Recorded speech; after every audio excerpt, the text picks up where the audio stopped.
Two suspects have been arrested in Rivers State for allegedly kidnapping a woman they lured through a dating site. Police say the men collected a ransom of 200,000 naira from the victim's family. The suspects, identified as 25-year-old Ifeanyi Chukwu Alozie and Amira Kunwene, were arrested at their hideout in the Igwe community, HA local government area.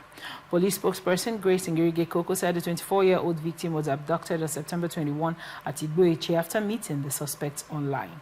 She was held captive while they demanded ransom from her family. Acting on intelligence, operatives of the Social Operation and Intelligence Team tracked and arrested the suspect at about 10 p.m. on September 22. The Commissioner of Police has commended the swift response of the operatives and assured that the suspects will face prosecution. The police also warned the public to exercise caution when interacting with strangers online, especially on dating platforms. Specifically, CSP Grace Ngirige Koko did mention, avoid hookup and find something credible to do. What are your thoughts on this report? The problem may not be hookup because either online or on-site hookup do happen. Right. So the issue is being security conscious. Who are you going out with? How much have you known the person to be in a private place? Right. The person, I would always prescribe for people you're meeting for the first time. It's always better you have your outing in a public space, Right.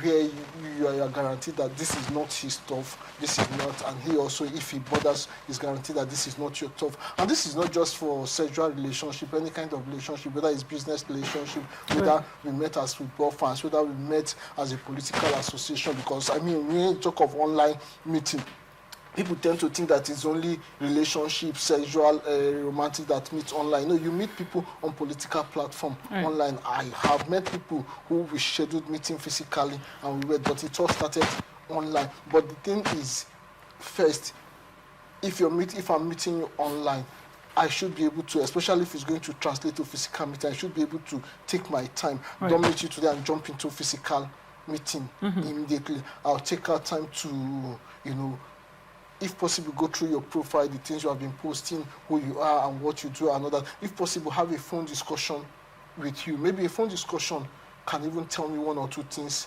about you, and then, of course, when we are scheduling the meeting, it shouldn't be insistent that the meeting must hold that in my bedroom, something. It should be an open place where you are guaranteed that, like I said, it's not your turf, it's not my turf. If possible, before the day of the date, view the place, especially if, for example, you are asking me to come over to your place and I don't know the place, we are meeting in a public space, but I can take out time before the day to go survey that place, know that that public place is real public and not a quasi-private arena. So people should be careful. So it's not just about romantic hookup or something. That's a moral subject, but for security reasons, people should, be security conscious. Make your ground finding. Don't be too much in a hurry to run into people's, and whether you met them physically or on site or online, the same security consciousness. The difference is that if I'm meeting you on site, I can see you. I probably can tell one or two things about you, maybe how you look, something like that. I can even possibly see, would this guy have many scars on his face? What are all these scars for? And all that. But if you are also blinded online, you may even meet the person holding a gun and you think that it's okay, and you can even praise him for it until the gun is pointed at you. Feel like, oh, this guy holding a gun, this is the real deal. That means nobody can come to me until the gun is pointed at you. So it's about being security conscious more than whether you meet online or on site. Right, very well. Thank you. Whether it is for hookup, for business, for politics, whatever the meeting is for. Right. This particular report, now, it was sent from the victim's own part of the story. She did meet the guy on a platform. They talked about, because you talked about being security conscious. Absolutely. From her repertoire of the event, she went to Igbo from Port Harcourt. She got there by 8 p.m. in the night. I mean, that is someone that is planning to sleep over at Igbo. Of course, if you don't have a family member in where you're going to. She wanted to meet with the guy. She went for the hookup, like the report says. And when she did arrive at the hookup venue. She was picked up. So many, in between stories with with the whole report. But given, recently I stumbled on a particular report that, sent me back to a thought memory I had. I don't know if you remember the lady that went to Lagos to shop for clothes. I think it was in 2013 or 20? Is it around 2013? She had gone to Lagos from Abuja. The Cynthia lady. The Cynthia lady, whose father was a military person. Her father was a military person. Yeah, very gruesome murder. Exactly, very, very gruesome. You remember it very well. Now, when we think, and that story resonated with me a lot at that time because I was also in a similar business, and I had followed people I do not know to go and find out about the Lagos market. I stumbled upon it quite recently, and I'm like, this stuff can happen to anyone, sadly. But how do you think now, in these times, people intentionally, right, put themselves in harm's way? For Cynthia, and I can speak for myself, I went to someone's store in Port Harcourt. Cynthia was particularly horrible. That was a master's degree holder pursuing a right, and she had a boutique. And she wanted to stock her boutique. And she was talking to these guys in Lagos, and they said, oh, they know, the real suppliers of most of the items she sells. She met them on Facebook, and she had traveled to Lagos to buy. I personally walked into a shop in Port Harcourt, a few shops in Port Harcourt, and I said, hello, I don't know where you guys buy stuff. Can I follow you people? And it was around, say, 2012 or thereabouts. Can I follow you guys? And they said, oh, you can come along with us. I think I was in the university or about to round up at that. I was still in the university. And they said, you can come along with us. You should just pay a fee for us to take you over there, right? And I got into this journey with these guys, and we traveled. It was a crazy movement because we did go to Lagos. Say in the night, we got to the what's it called, Mandlas, or where shopping plaza, and we bought stuff, and we left that same evening back to Port Harcourt. But anything could have happened to me. No, but you see, I insist on, sorry, right. I see talk of security issues. Right. With the example you cited, right. the lady, you also noticed that there was a detour to private, to privacy. She was lodged in a hotel, met these guys. I think brought them to her room.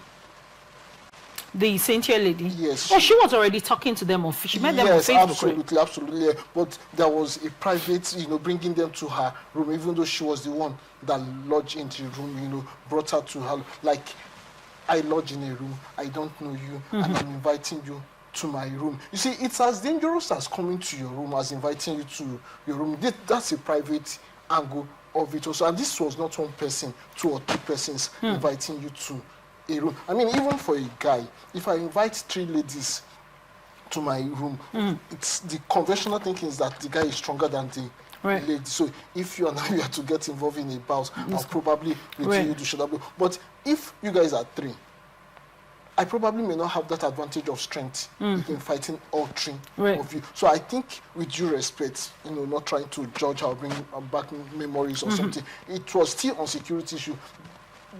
Those guys wouldn't have been invited to her room in the first place. Yes. So now, if they come visiting her, I know we have all, gone to see somebody in a hotel room or somebody, but for me specifically, it's usually for people I know very well. And I give it to some of the persons I've gone to their room. There are also people who know me very well and say, there was an element of trust, whether they be man or woman, to say, okay, I'm in this room, can you come upstairs? And we did whatever business we did and left. But for people you're still trying to meet, it's still the same security thing. Exactly. When I come visiting you, we should sit in the lounge in a public place and talk. After that, I go back to my... Now, given how gruesome that situation ended with Cynthia, the reason I pointed out is, why do you think nowadays people haven't learned from that at all?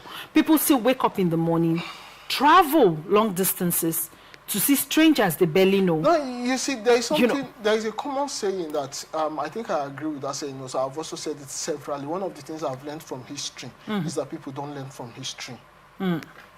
Put David and Goliath here now. The same scenario will play out again. Repeat that process in a few moments. Every now and again, the same history is playing out. So, like I said, I have learned from history that people don't learn from history. You would have naturally thought that people learn from history. But the simple, and that is why you have the word in image. That is why even amongst nations, the things that caused war years back, if the same scenario play out now, you will still have I mean, you see everybody pointing out that this is what led to Second World War, and it seems it's going to lead to Third War. So people don't learn from history. That's very unfortunate. People have heard story how this person left Port Harcourt to visit this person in Aba, and so thing happened.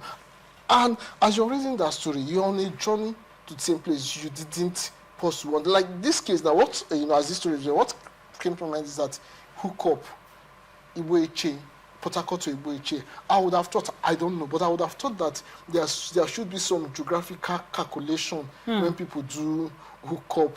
I mean, for me, Port Harcourt seems to be a more developed place. Why am I going to Igbo? One would have thought that maybe even for the ladies that do hook up would have thought that the money is in Port Harcourt, so why are you going to Igbo for hook up? But I don't know, I'm not into that business.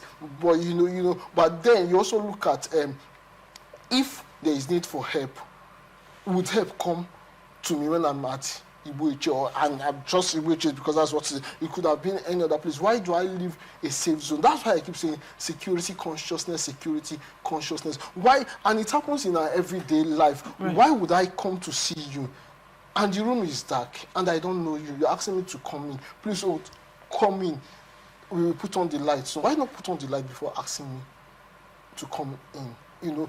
Little things, security consciousness can save people a whole lot. Like I said, it's not just in the area of hookup, it's in the area, even in business. People say, I met the guy online, they duped me. I met the guy physically, they told me. Because there was no proper security check. And I keep saying, whether it's be for hookup, business, politics, whatever, however you're meeting people, we can't deny the fact today that people will keep meeting people online. Right. And some of those online meeting has translated into profitable relationship, whether it be marriage, whether it be business, whether it be politics, whether it be even religious. And people have met somebody on social media, they say, the guy that got me saved, I met him on social media. The guy that helped me with admission, like that. But however that meeting, be security conscious. Even if I'm meeting you in my compound where I live, I should know something about you before committing my life to you. And committing my life to you may not just be in relationship,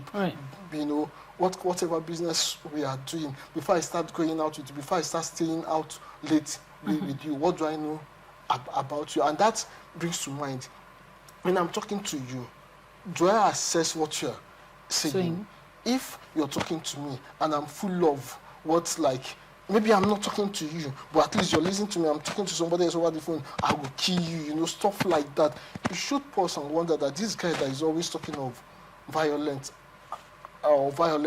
what kind of person is he? You don't have to wait for a physical evidence. That but my language is full of violence and vice should point something to you. Then you ignore that. Same me talking to people about violence. I'm taking you to a private room, maybe outside of your comfort zone. Maybe I'm taking you absolutely, and you're following me. You say, okay, let's see what will happen. What do you want to see that will happen? By the time you see what happens, it will probably be too late for you to live to tell the story.